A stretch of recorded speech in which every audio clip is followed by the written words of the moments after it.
So okay, last ಕ್ಲಾಸಲ್ಲಿ specific heat ಬಗ್ಗೆ discuss ಮಾಡಿದ್ವಿ. ಸೊ ಅದು ಇನ್ನೂ ಕ್ಲಿಯರ್ ಆಗಿಲ್ಲ ಅಂದರೆ ಅರ್ಥ ಆಗಲಿಲ್ಲ ಅನಿಸಿದ್ರೆ ಸ್ಪೆಸಿಫಿಕ್ ಹೀಟಿಗೆ ನೋಡಿ ಸಣ್ಣ ಎಕ್ಸಾಂಪಲನ್ನು ನಿಮಗೆ ತೋರಿಸ್ತೀನಿ. ಸೊ ಈಗ ಇಲ್ಲಿ ಒಂದು ಕಾಪರ್ ಪೀಸ್ ಇದೆ ಅಂತ ಊಹೆ ಮಾಡ್ಕೊಳ್ಳಿ. ಇದೊಂದು ಕಾಪರ್ ಪೀಸ್, ಇದ್ರ ತೂಕ ಎಷ್ಟಿದೆಪ್ಪ 1 ಗ್ರಾಮ್ ಇದೆ. ಈಗ ಪ್ರೆಸೆಂಟ್ ಇದರದ್ದು ಟೆಂಪ್ರೇಚರ್ ಎಷ್ಟಿದೆ 20 ಡಿಗ್ರಿ ಸೆಂಟಿಗ್ರೇಡ್ ಇದೆ. ಇದನ್ನು ಎಷ್ಟಕ್ಕೆ ರೈಸ್ ಮಾಡ್ತೀನಿ 21 ಡಿಗ್ರಿ ಸೆಂಟಿಗ್ರೇಡ್ ರೈಸ್ ಮಾಡ್ತೀನಿ. ಅವಾಗ ರೈಸಿಂಗ್ ಟೆಂಪ್ರೇಚರ್ ಎಷ್ಟಾಗುತ್ತೆ 1 ಡಿಗ್ರಿ ಸೆಂಟಿಗ್ರೇಡ್. ಓಕೆ, ಅದೇ ಥರ ಇಲ್ಲಿ ಪಕ್ಕಕ್ಕೆ ಬನ್ನಿ. ಇಲ್ಲಿ ಒಂದು ವಾಟರ್ ಮಾಲಿಕ್ಯೂಲ್ ವಾಟರ್ ಬಾಟ್ಲ್ ಇದೆ ಅಂತ ತಿಳ್ಕೊಳ್ಳಿ. ವಾಟರ್ ಇದ್ರ ತೂಕ ಎಷ್ಟಿದೆ 1 ಗ್ರಾಮ್ ಇದೆ. ಇದು ಯಾವುದಿದು ವಾಟರ್, ಇದು ಯಾವುದಿದು ಕಾಪರ್. ಓಕೆ, 1 ಗ್ರಾಮ್ ವಾಟರ್ ಇದೆ. ಇದು ಪ್ರೆಸೆಂಟು 20 ಡಿಗ್ರಿ ಸೆಂಟಿಗ್ರೇಡ್ ಇದೆ. 21 ಡಿಗ್ರಿ ಸೆಂಟಿಗ್ರೇಡ್ಗೆ ರೈಸ್ ಮಾಡಬೇಕು.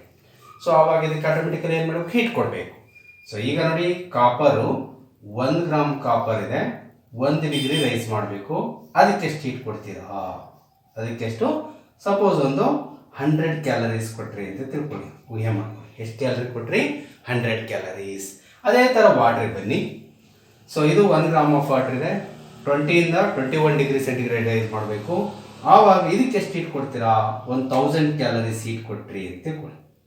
ಎಷ್ಟು ಕೊಟ್ರಿ ಹೀಟು? 1000 ಕ್ಯಾಲರೀಸ್. ಹಾಗಾದ್ರೆ ಸ್ಪೆಸಿಫಿಕ್ ಹೀಟ್ ಏನು ಹೇಳುತ್ತೆ? The amount of heat required to raise 1 gram of any substance, whether it is copper, iron, whatever it may be, water, through it is the amount of heat required to raise the 1 gram of substance through 1 degree centigrade to the amount of heat required to raise the 1 gram of water through 1 degree centigrade. ಹಾಗಾದ್ರೆ so ಇದಕ್ಕೆ ಎಷ್ಟು heat ಕೊಟ್ಟಿವಪ್ಪ 100 calories. ಇದಕ್ಕೆ ಎಷ್ಟು ಕೊಟ್ಟಿದ್ದೀವಿ 1000 calories ಕೊಟ್ಟಿದ್ದೀವಿ. ಆವಾಗ ಇದು 2 ಇದು ಹೋಯ್ತು 1/10 ದಟ್ ಈಸ್ ಈಕ್ವಲ್ ಟು 0.1. ಈ 0.1 ಅಂತಕ್ಕಂಥದ್ದು specific heat of the copper. ಅರ್ಥ ಆಯ್ತಲ್ಲ? ಓಕೆ, ಈಗ ನೆಕ್ಸ್ಟ್ ನೋಡೋಣ interchange of heat. First interchange of heat ಹೋಗೋಕ್ಕಿಂತ ಮುಂಚಿತವಾಗಿ ನೋಡಿ, ಆಗ ಒಂದು ವಸ್ತುವಿನಲ್ಲಿ ಹೀಟನ್ನು ಹೆಂಗೆ ಕ್ಯಾಲ್ಕುಲೇಟ್ ಮಾಡೋದು, how much heat is present in the object. So ನೋಡಿ, the amount of heat calculated by simple formula H is equal to Q ಅಂತ ಯೂಸ್ ಮಾಡ್ತಾರೆ ಕೆಲವೊಂದು ಬುಕ್ಸ್ ಅಲ್ಲಿ. So H is equal to M into S into T. M is the H is the heat, total heat in the object ಅಥವಾ in the object that can be measured in calories, larger in kilocalories. Mass, M means mass, that is equal to mass of the object in gram. S is the specific heat, S is the specific heat that I showed now, specific heat. T is the temperature of the object. So you can multiply M, S and T, you will get the calories heat. So H is equal to M into S into T. The total heat can be calculated in the body. You can take the mass of the body in grams, specific heat of the body and present temperature of the body. You can multiply mass, specific heat and temperature. You will get the total heat in the body in calories or kilocalories. Okay. So this is the heat ಗೊತ್ತಾಯಿತು. Next what is the interchange of heat ನೋಡೋಣ ಈಗ. So you can clear ನಾವ್ this one. So ಈಗ ನೋಡಿ ಈ figure ಅನ್ನು ನೋಡಿ, interchange of heat. This is very simple, ಬಹಳ ಸಿಂಪಲ್. ಈಗ ನೋಡಿ simple example I will tell to you. So ಇಲ್ಲಿ ನೋಡಿ ಇಲ್ಲೇ ಕಾಣಿಸುತ್ತೆ ದಿಸ್ ಒನ್. ಇಲ್ಲಿ ಒಂದು ಕೋಲ್ಡ್ ವಾಟರ್ ಇದೆ, ಒಂದು 1000 ಗ್ರಾಮ್ಸ್ ಇದೆ, 1 ಲೀಟರ್ ಇದೆ. ಸೊ ಇಲ್ಲಿ ಹಾಟ್ ವಾಟರ್ ಇದೆ, this one is called as the hot water bath ಇದೆ. ಸೊ ಇದು 500 ಗ್ರಾಮ್ಸ್ ಇದೆ, ಟೆಂಪರೇಚರು 50 ಡಿಗ್ರಿ ಸೆಂಟಿಗ್ರೇಡ್ ಇದೆ. 1000 ಗ್ರಾಮ್ಸ್ ಇದೆ ಅಂದ್ರೆ 1 ಲೀಟರ್ ಇದೆ ನೀರು. ಇಲ್ಲಿ ಅರ್ಧ ಲೀಟರ್ ಹಾಟ್ ವಾಟರ್ ಇದೆ. ಸೊ ಈಗ ನೋಡಿ ಇದು 80 ಡಿಗ್ರಿ ಟೆಂಪರೇಚರ್ ಇದೆ. ಇವೆರಡನ್ನು ಮಿಕ್ಸ್ ಮಾಡಿಬಿಡ್ತೀರಿ. ಇಲ್ಲಿಗೆ ಮಿಕ್ಸ್ ಮಾಡಿದಾಗ ಏನಾಗುತ್ತೆ 80 ಇರುತ್ತಾ 20 ಇರುತ್ತೆ ಟೆಂಪರೇಚರ್, ಎರಡೂ ಇರೋದಿಲ್ಲ, ಹೊಸದೊಂದು ಟೆಂಪರೇಚರ್ ಬರುತ್ತೆ. ನೋಡಿ ನೀವು ಸ್ನಾನ ಮಾಡೋಕ್ಕೆ ಹೋಗಿರ್ತೀರಾ, ಸೊ ಮನೆಯಲ್ಲಿ ಬಿಸಿ ನೀರನ್ನು ಕಾಸ್ಕೊಳ್ತೀರಾ, ಒಂದು 5 ಲೀಟ್ರ್ ಬಿಸಿ ನೀರನ್ನು ಕಾಸ್ಕೊಳ್ತೀರಾ. ಸೊ ಇದು ಒಂದು 80 ಡಿಗ್ರಿ ಸೆಂಟಿಗ್ರೇಡಿಗೆ ಕಾಸ್ಬಿಟ್ಟಿದ್ದೀರಾ, ಬಿಸಿ ಚಳಿ ಇದೆ ಅಂತ. ಸೊ ನೆಕ್ಸ್ಟ್ ಒಂದು ಟಬ್ ತೊಗೊಳ್ತೀಯಾ, ಆ ಟಬ್ಗೆ ಇದನ್ನು ಮಿಕ್ಸ್ ಮಾಡಬೇಕು. ಇದರೊಳಗಡೆಗೆ ಆಲ್ರೆಡಿ ಸೊ ಒಂದು 15 ಲೀಟರ್ ಅಷ್ಟು ನೀರಿದೆ. ಎಷ್ಟಿದೆ 50 ಲೀಟರ್. ಇದರ ಟೆಂಪರೇಚರ್ ಇದೆ 20 ಡಿಗ್ರಿ ಸೆಂಟಿಗ್ರೇಡ್ ಇದೆ. ಇವೆರಡು ನೀವು ಮತ್ತೊಂದು ಬಕೆಟ್ಗೆ ಮಿಕ್ಸ್ ಮಾಡ್ತೀಯ. ಈ ಕಡೆ ತಣ್ಣೀರು ಮಿಕ್ಸ್ ಮಾಡ್ತೀಯಾ, ಈ ಕಡೆ ಬಿಸಿ ನೀರು ಮಿಕ್ಸ್ ಮಾಡ್ತೀಯಾ. ಆವಾಗ ಟೋಟಲ್ ಎಷ್ಟಾಯ್ತು? 15 ಪ್ಲಸ್ 5 20 ಲೀಟರ್ ನೀರು ಆಯ್ತಿದ್ದು, 20 ಲೀಟರ್. ಆದರೆ ಟೆಂಪ್ರೇಚರ್ 20 ಇರುತ್ತಾ? ಇಲ್ಲಿ 80 ಇರುತ್ತಾ ಅಥವಾ 20 ಡಿಗ್ರಿ ಸೆಂಟಿಗ್ರೇಡ್ ಇರುತ್ತಾ? ಇವೆರಡೂ ಇರೋದಿಲ್ಲ. ಅಪ್ರಾಕ್ಸಿಮೇಟ್ ಆಗಿ ಒಂದು 40-45 ಡಿಗ್ರಿ ಸೆಂಟಿಗ್ರೇಡ್ ಟೆಂಪ್ರೇಚರ್ ಇರುತ್ತೆ. ಅಲ್ಲಂದ್ರೆ ಏನಾಯ್ತು? ಈ ಹಾಟ್ ವಾಟ್ರು ಹೀಟನ್ನು ಕೋಲ್ಡ್ ವಾಟರ್ ಕೊಡ್ತಾ ಹೋಯ್ತು. ಕೋಲ್ಡ್ ವಾಟರ್ ಏನು ಮಾಡುತ್ತೆ? ಹಾಟ್ ವಾಟರ್ ಹೀಟನ್ನು ತೆಗೆದುಕೊಳ್ತಾ ಹೋಗುತ್ತೆ. ಎಲ್ಲಿ ತನಕ? ಇವೆರಡರ ಟೆಂಪ್ರೇಚರು ಒಂದೇ ಆಗೋ ತನಕ ಈ ಪ್ರೊಸೆಸ್ ನಡೀತಾ ಇರುತ್ತೆ. ಇದನ್ನ ಇಂಟರ್ಚೇಂಜ್ ಆಫ್ ಹೀಟ್ ಅಂತ ಕರೀತಾರೆ. ಏನಂತ ಕರೀತಾರೆ? Interchange of heat. ನೋಡಿ, ಒಂದು ಬಕೆಟ್ ಇದೆ, ಕುಲುಮೆಗೆ ನೋಡಿರ್ತೀರಾ, ಒಂದು ಕಬ್ಬಿಣದ ಪೀಸ್ ಫುಲ್ ಹಾಟ್ ಆಗಿದೆ. ಸೊ ಹಾಟ್ ಆಗಿರ್ತಕ್ಕಂಥ ಕಬ್ಬಿಣದ ಪೀಸ್ ಅಂತ ನೀರಲ್ಲಿ ಹಾಕ್ಬಿಡ್ತಾನೆ. ಹಾಕಿ ಸ್ವಲ್ಪ ಹೊತ್ತಾದ್ಮೇಲೆ ನೋಡಿ, ಇದ್ರ ಟೆಂಪ್ರೇಚರ್ ಒಂದು 220 ಡಿಗ್ರಿ ಸೆಂಟಿಗ್ರೇಡ್ ಇದೆ, ಇದರದೊಂದು 500 ಡಿಗ್ರಿ ಸೆಂಟಿಗ್ರೇಡ್ ಇದೆ, ಇದರ ಮಾಸ್ 200 ಗ್ರಾಮ್ ಇದೆ, ಇದರ ಮಾಸ್ ಒಂದು 10 ಲೀಟರ್ ಇದೆ, 10,000 ಗ್ರಾಮ್ ಇದೆ. ಸೊ ಯಾವಾಗ ಇದರಲ್ಲಿ ತಂದು ಹಾಕಿದ ತಕ್ಷಣ ಸೊ ಬಿಸಿ ವಾಟರ್ ಏನಾಗಿರುತ್ತೆ? 40 ಇದ್ದದ್ದು 20 ಡಿಗ್ರಿ ಇದ್ದದ್ದು 45 ಡಿಗ್ರಿ ಸೆಂಟಿಗ್ರೇಡ್ ರೈಸ್ ಆಗುತ್ತೆ. 500 ಡಿಗ್ರಿ ಇರೋದು ಆಬ್ಜೆಕ್ಟು 45 ಡಿಗ್ರಿಗೆ ಕಮ್ಮಿ ಆಗುತ್ತೆ. ಅಂದ್ರೆ ಏನರ್ಥ? ಕಬ್ಬಿಣ ಹೀಟನ್ನ ಕೊಡ್ತಾ ಹೋಗುತ್ತೆ, ನೀರು ಹೀಟನ್ನ ತೆಗೆದುಕೊಳ್ತಾ ಎಲ್ಲಿ ತನಕ? ಇವೆರಡರ ಹೀಟು ಒಂದೇ ಆಗೋ ತನಕ. ಅದನ್ನೇ ಈ ಡೆಫಿನೇಷನ್ ಅಲ್ಲಿ ಇರೋದು. That is called as interchange of heat. ಹಾಗಿದ್ರೆ ನೋಡೋಣ, ಇಂಟರ್ಚೇಂಜ್ ಆಫ್ ಹೀಟ್ ಅಂದ್ರೆ ಏನು ಅಂತೇಳಿ. ಓಕೆ, ಸೊ ಈಗ ನೋಡಿ, when 2 or more than 2 objects, ಎರಡು ಅಥವಾ ಎರಡಕ್ಕಿಂತ ವಸ್ತುಗಳು with different temperature ಅಥವಾ with different temperature, ಎರಡು ವಸ್ತು ಅಂದ್ರೆ ಬೇರೆ ಬೇರೆ ಉಷ್ಣತೆಯ ಎರಡು ಅಥವಾ ಎರಡಕ್ಕಿಂತ ಹೆಚ್ಚಿನ ವಸ್ತುಗಳು ಒಂದಕ್ಕೊಂದು ಸಂಧಿಸಿದರೆ, ಕಾಂಟ್ಯಾಕ್ಟ್ ಆದರೆ, they are brought into contact. ಒಂದಕ್ಕೊಂದನ್ನು ನಾವು ಕಾಂಟ್ಯಾಕ್ಟ್ ಹತ್ರ ತಂದಾಗ there will be a transfer of heat. So there will be a transfer of heat. ಆವಾಗ ಏನಾಗುತ್ತೆ? ಹೀಟು ಒಂದರಿಂದ ಒಂದಕ್ಕೆ ಟ್ರಾನ್ಸ್ಫರ್ ಆಗುತ್ತೆ. ಹೇಗಾಗುತ್ತೆ ಅಂದ್ರೆ ಇಲ್ಲಿ ನೋಡಿ, heat flows from hotter body to colder body. ಹೀಟಿನ ಗುಣಲಕ್ಷಣ ಏನಂದ್ರೆ ಯಾವಾಗಲೂ ಬಿಸಿಯಿಂದ ತಣ್ಣನ ಕಡೆಗೆ ಹರಿತಾ ಹೋಗುತ್ತೆ. ಹಾಗಾಗಿ ಎರಡು ಅಥವಾ ಎರಡಕ್ಕೆ ಅಂದ್ರೆ ಬೇರೆ ಬೇರೆ ಉಷ್ಣತೆಯ ಎರಡು ಅಥವಾ ಎರಡಕ್ಕಿಂತ ಹೆಚ್ಚಿಗೆ ವಸ್ತುಗಳನ್ನು ಹತ್ತಿರಕ್ಕೆ ತಂದಾಗ ಅಂದ್ರೆ ಒಂದಕ್ಕೊಂದನ್ನ ಜಾಯಿಂಟ್ ಮಾಡಿದಾಗ ನೋಡಿ heat flows from hotter body to colder body. ಆವಾಗ ಹೈ ಟೆಂಪರೇಚರ್ ಇರತಕ್ಕಂಥ ವಸ್ತುವಿನಿಂದ ಲೋ ಟೆಂಪರೇಚರ್ ಇರತಕ್ಕಂಥ ವಸ್ತುವಿನ ಕಡೆಗೆ ಏನಾಗುತ್ತೆ? ಹೀಟ್ ಹರಿತಾ ಹೋಗುತ್ತೆ. ಎಲ್ಲಿ ತನಕ? until all the objects reach the same temperature. ಎಷ್ಟು ವಸ್ತುಗಳು ಒಂದ್ಕೊಂದು ಮಿಕ್ಸ್ ಆಗಿರ್ತಾವೆ ನೋಡಿ, ಅವೆಲ್ಲವುಗಳು ಒಂದೇ ಟೆಂಪರೇಚರ್ ಬರೋ ತನಕನ ಇದು ಪ್ರೊಸೆಸ್ ನಡೀತಾ ಇರುತ್ತೆ. ಆದ್ರೆ ಇದರಲ್ಲಿ ಇನ್ನೊಂದು ಏನಾಗುತ್ತೆ ಅಂದ್ರೆ heat loss is equal to heat gain ಆಗಿರುತ್ತೆ. That is the major issue. ನೋಡಿ ಬಿಸಿ ವಸ್ತು ಹೀಟನ್ನು ಕಳ್ಕೊಳ್ಳುತ್ತೆ.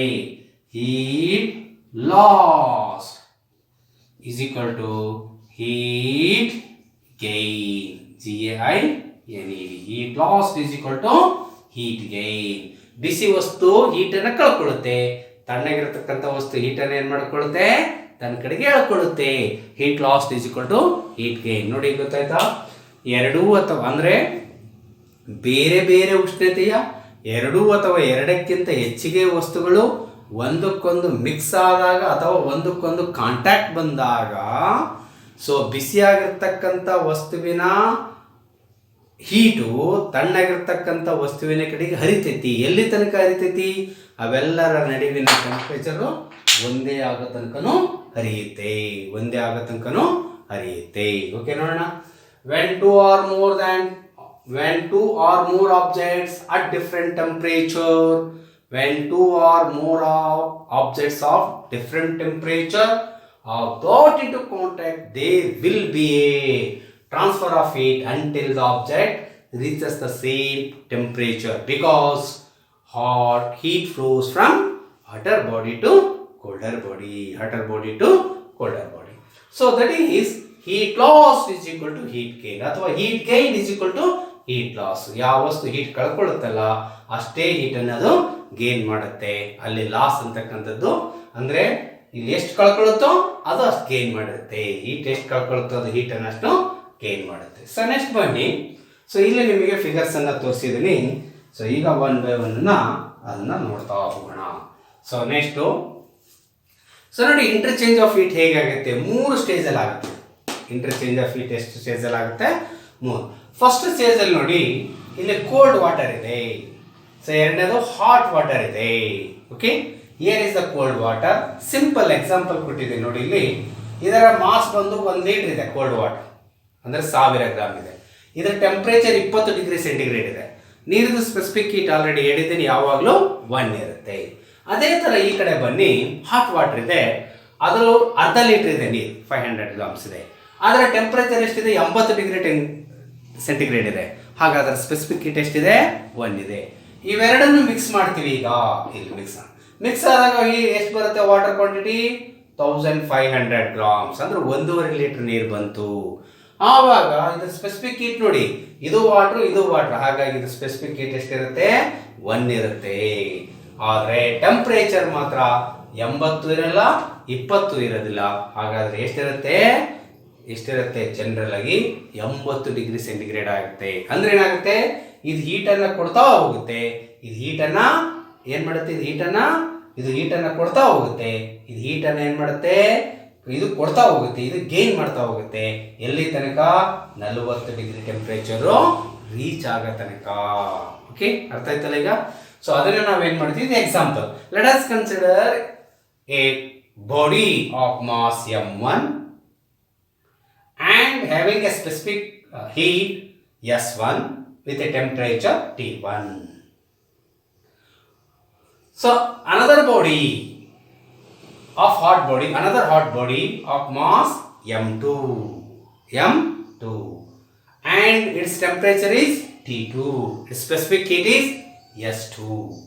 What is the interchange of the heat? ಇಲ್ಲಿ ಹೀಟ್ ಏನಾಯ್ತು?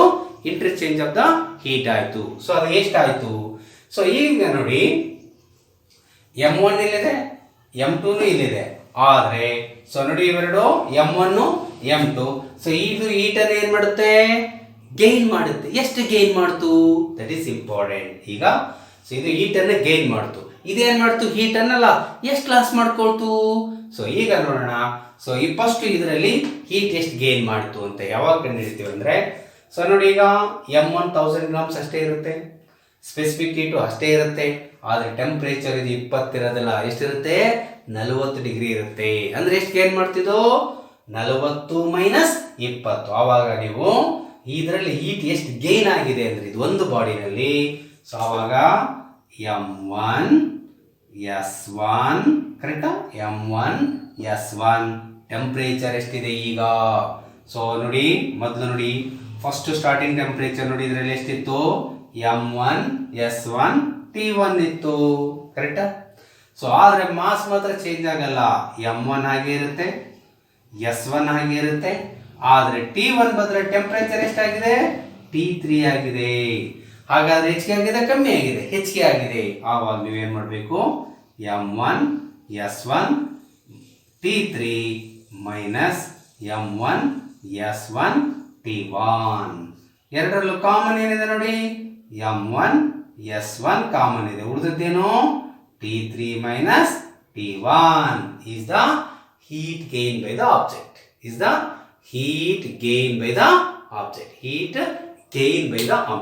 ಅದೇ ತರ ಇದೇನ್ ಮಾಡುತ್ತೆ?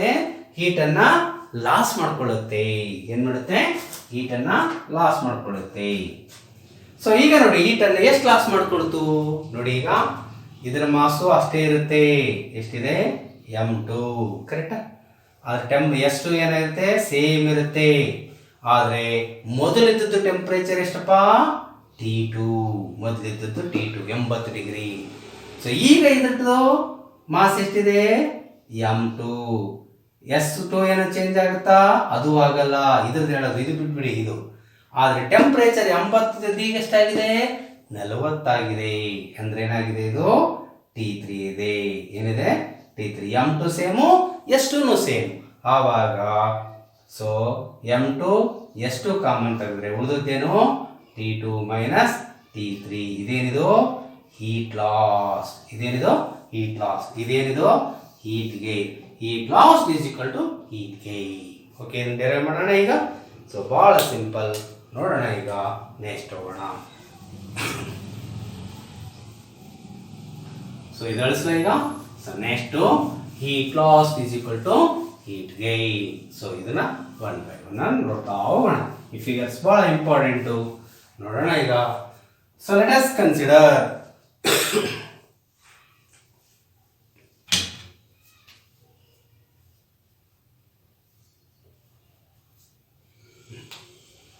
So let us consider